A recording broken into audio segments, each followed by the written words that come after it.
Your money is not random. It is not at the mercy of luck, the economy, or the decisions of men in suits. Money moves by law, divine law, and the moment you understand this, the chaos in your finances begins to dissolve. For what appears as chance is in truth obedience, and what appears as lack is nothing more than misalignment. If you feel blocked, burdened, or forgotten, you are not cursed. You are not abandoned. You are simply out of rhythm, because wealth does not respond to hustle. It responds to harmony. It answers not to panic, but to principle. And today, you will hear 10 divine laws that control money, whether you know them or not. If you are ready to receive these divine laws into your life, write in the comments, "I declare I am ready." Let this be your public covenant, your first act of agreement with abundance. Most people will never learn this. They will chase, they will worry, they will strive. They will spend their whole lives trying to outwork misalignment. But you, yes, you have been chosen to hear. You are ready, you are prepared to step into rhythm, into command, into covenant. And once you obey law, money cannot disobey you. Florence Scovel Shinn, a woman who spoke truth in an age of doubt, declared that life is not a battle but a game, a spiritual game, and money is one of its pieces. But this piece does not move at random. It does not move by struggle. It moves by law. The game of life is a game of boomerangs, she wrote. Our thoughts, deeds, and words return to us sooner or later with astounding accuracy. That is why you must understand. Every word you speak is a seed. Every thought you allow is an instruction. Every emotion you sustain is a command written into the spiritual system, and the universe, impartial and exact, multiplies it without question. So before I reveal the 10 laws, I ask you to pause and prepare your spirit, because what you are about to hear is not advice, it is not motivation, it is revelation, it is the rhythm that unlocks divine provision. These are not theories, they are frequencies, they are codes that Florence herself uncovered, practiced, and taught to those who were ready. Today, they are placed in your hands. 10 divine laws that govern wealth. 10 principles that once obeyed will transform your relationship with money forever. They are not new, they are eternal. But to you, they may feel like a rediscovery, like remembering something your soul always knew but your mind forgot. And so we begin. Law number 1. The laws of the word. Every word you speak is a decree. Into the mold of your words, divine substance is poured. If your words are shaped by fear, your life takes the form of lack. If your words are shaped by faith, your life overflows with supply. The spiritual system does not laugh. It does not guess. It obeys, constantly, faithfully. You sigh, "I can't afford it." The law replies, "So it is." You mutter, "I'm always behind." The law answers, "Confirmed." You joke, "I'm broke again." The law stamps it, "Approved." Do you see? The law does not argue. It fulfills. It is exact. But when you shift, when you learn to use your mouth not as a mirror but as a mold, everything changes. You begin to declare, "My words create wealth." You proclaim, "Every sentence I speak is a seed of increase." You affirm, "I speak only what I wish to see." And with every repetition, the old mold dissolves, and a new form appears. Florence wrote, "Your word is your wand. The words you speak create your own destiny." If you treat your mouth as casual, your money will remain unstable. But when your word becomes sacred, your finances must obey. This is the first divine law, and until you honor it, no other law can stabilize your wealth. Speak, therefore, not from reaction, but from rhythm, not from fear, but from covenant. Because the moment your word becomes law, your money becomes faithful. Law number 2, the law of circulation. Money is not stone. It is spirit in motion. It is not designed to be gripped, hoarded, or hidden. It is meant to flow like blood in the body, like rivers in the earth. And when you release it in faith, it multiplies. When you withhold it in fear, it shrinks. Do not confuse control with wisdom. Do not call your hoarding being careful. Fear-based saving is not stewardship. It is strangulation. Because when you grip, you teach the universe that you do not trust it to return. And the law will mirror your mistrust.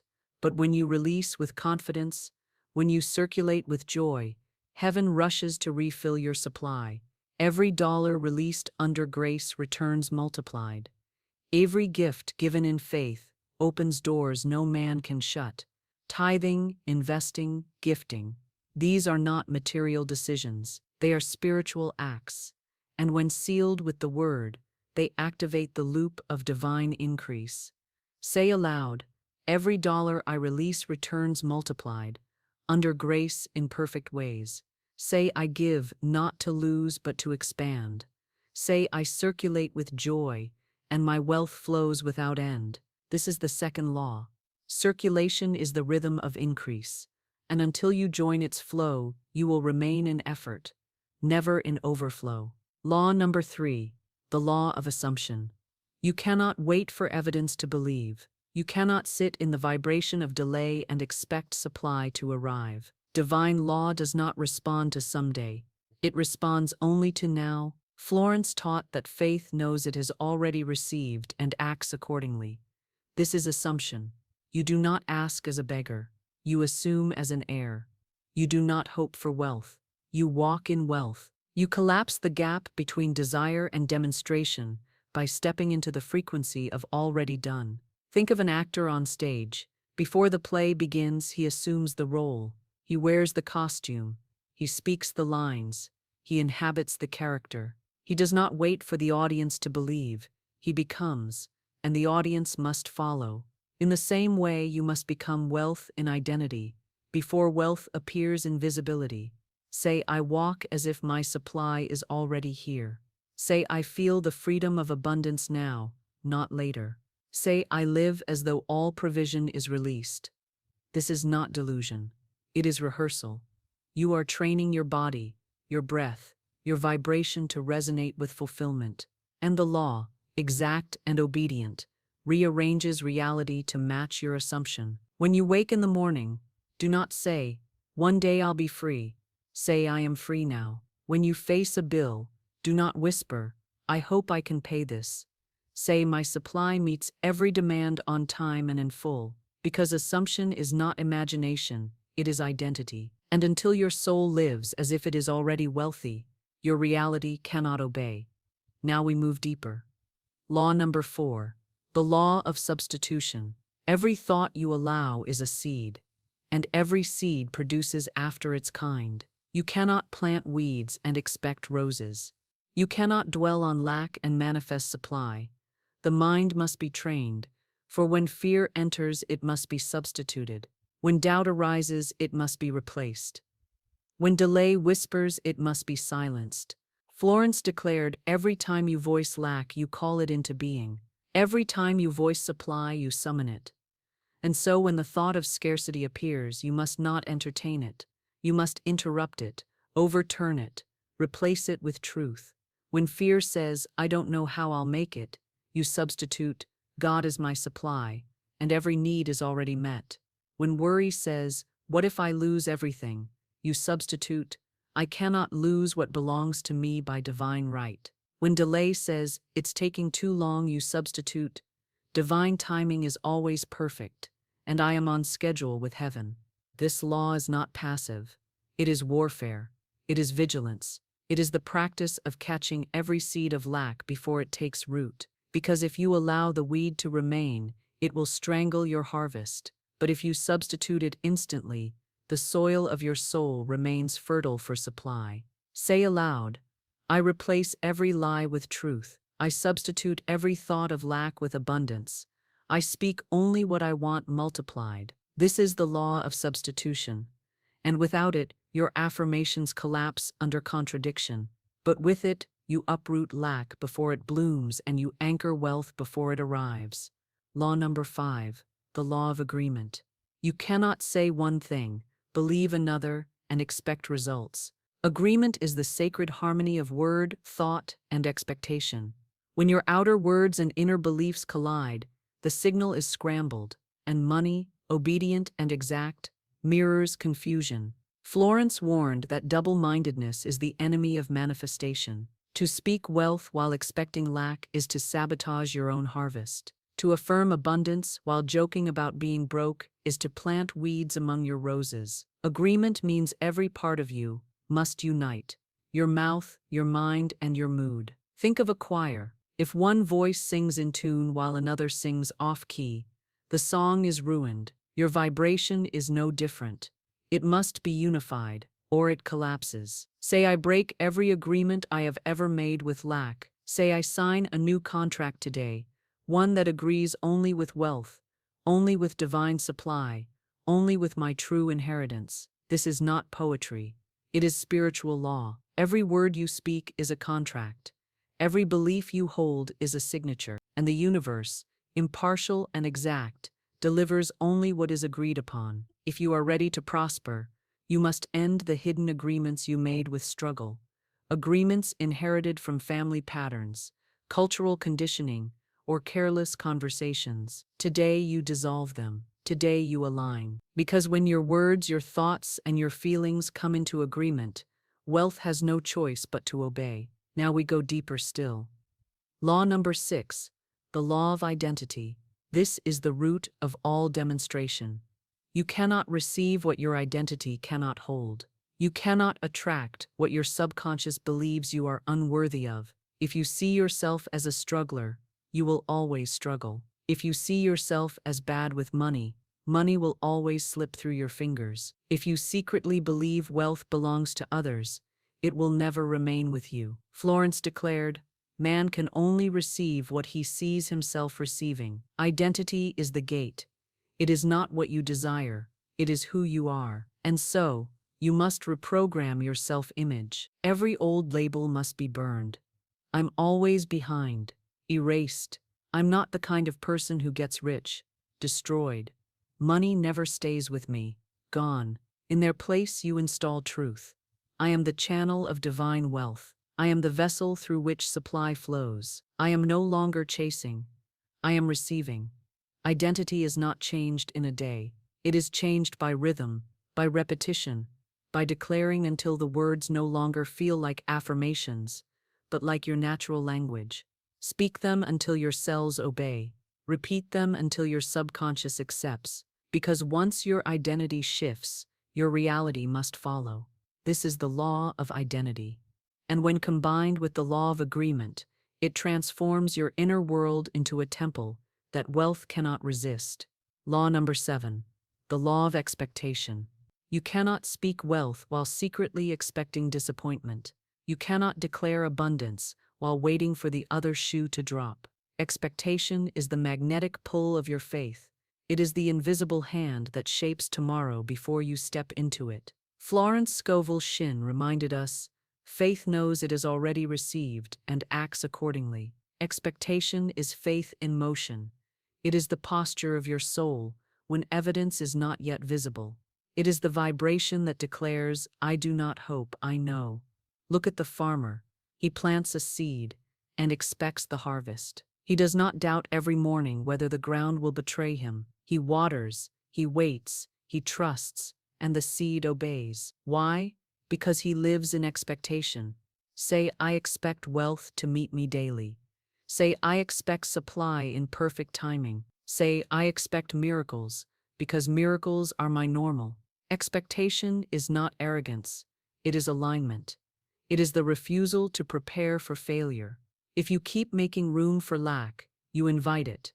If you keep rehearsing disappointment, you guarantee it. But when you expect increase as naturally as sunrise, the universe rushes to confirm your expectation. This is the law of expectation. What you prepare for is what appears, and when you prepare only for prosperity, prosperity has no choice but to come. Now, prepare your spirit for a law that seems simple but is rarely obeyed. Law number 8, the law of gratitude and recognition. Gratitude is not just politeness. It is a spiritual force. It multiplies what it touches. When you recognize divine supply in small things, you command its increase. When you ignore blessings, you freeze them. Florence wrote, bless your enemy, and you rob him of his ammunition. In the same way, bless your money, however little it seems, and you disarm the lie of lack. Bless every dollar, every gift, every opportunity. Recognition is multiplication. Think of a musician playing to an empty hall. If one listener claps, the music grows stronger. If none acknowledge it, the sound fades. Your money, too, thrives on recognition. When you give thanks, you amplify its vibration. When you complain, you cancel it. Say aloud, I give thanks for the wealth already in my hands. Say I bless my money and it multiplies. Say I recognize divine supply everywhere I look. Gratitude is not passive. It is an engine. It fuels expectation. It dissolves fear. It rewrites the subconscious with the language of plenty. And when paired with spoken word, it transforms your finances into a field of multiplication. The law of gratitude is not optional. It is the soil of every harvest. Refuse to acknowledge what you have, and the ground grows barren. Honor and bless what you hold, and it will multiply without end. Law number 9, the law of divine timing. Wealth does not arrive late. Supply is never missing its schedule. It appears in perfect rhythm, in the exact moment your vibration aligns with its release. Impatience is a declaration of distrust. Fear of delay is an agreement with lack. But those who honor timing, who trust divine order, live in peace while others panic. Florence Scovel Shinn declared, "There is no loss in divine mind. Delay is not denial, it is preparation. Spirit is never rushed, never chaotic, never behind. If your harvest has not appeared, it is because the soil is still being prepared, not because you are forgotten." Say, I trust divine timing in my finances. Say every demand is met in perfect sequence. Say nothing can be early, nothing can be late. My supply is right on time. The law of timing frees you from anxiety. It dissolves desperation. It allows you to live and rest while the universe arranges every detail. And when you stop resisting, when you stop grasping, you make room for the exact demonstration. Spirit has ordained. Now the final law, the seal. The one that governs them all. Law number 10, the law of obedience. You cannot command what you refuse to obey. You cannot demand increase while disobeying law. Obedience is not about perfection. It is about rhythm. It is the daily alignment with truth, even when evidence is absent. It is the willingness to honor law before results appear. Florence said, the subconscious is impressed by repetition, and obedience is repetition in action.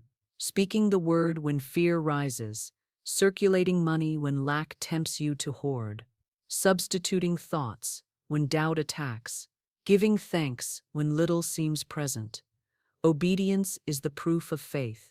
Say, because I obey divine law, money must obey me. Say, I live in rhythm with truth, and my finances cannot resist. Say, my wealth is not chance, it is covenant. Obedience is the seal of all 10 laws. Without it, the others remain theory. With it, they become manifestation. This is the discipline. Florence demanded, not pressure, but rhythm, not striving, but surrender. And when you walk in obedience, wealth becomes inevitable. Now hear me. You have received 10 divine laws, 10 codes that govern your money. They are not suggestions. They are not tips. They are spiritual blueprints. You have not stumbled here by accident. You were chosen to hear, because few are ready, but you are. Wealth is no longer random to you. Scarcity is no longer your identity. Confusion is no longer your rhythm. You are aligned. You are in covenant. You are in command. I challenge you now for the next 10 days. Live these 10 laws, not casually, not half-heartedly. Daily, rhythmically, speak the word, circulate with joy. Assume as though already supplied, substitute lack with truth. Live in agreement, reprogram identity, expect daily provision, give thanks for every blessing. Trust timing without fear, obey law without hesitation. Do this, and you will not have to chase money again. Money will chase you. Now declare with me, I walk in the law of the word. I circulate with joy. I assume my wealth is already here. I substitute every lie with truth. I agree only with prosperity. I embody the identity of wealth. I expect miracles daily. I bless and multiply my money. I trust divine timing completely. Because I obey law, money cannot ignore me. Say it again. Because I obey divine law, money cannot ignore me. This is your covenant. This is your activation. This is your inheritance. And now I ask you, which law spoke to you most deeply? Which one will you live starting today? Comment below and declare it. Write it, release it, make it real. If this message awakened something in your soul, if it felt like remembrance, like rediscovering a truth you always knew, then subscribe. Not for entertainment, but for alignment. Because each word you hear here is another rhythm, another seed, another key to unlock your divine supply. You have heard the 10 laws. You are no longer ignorant. You are no longer waiting. You are rhythm. You are covenant. You are command. And because you obey divine law, money must obey you. And so it is.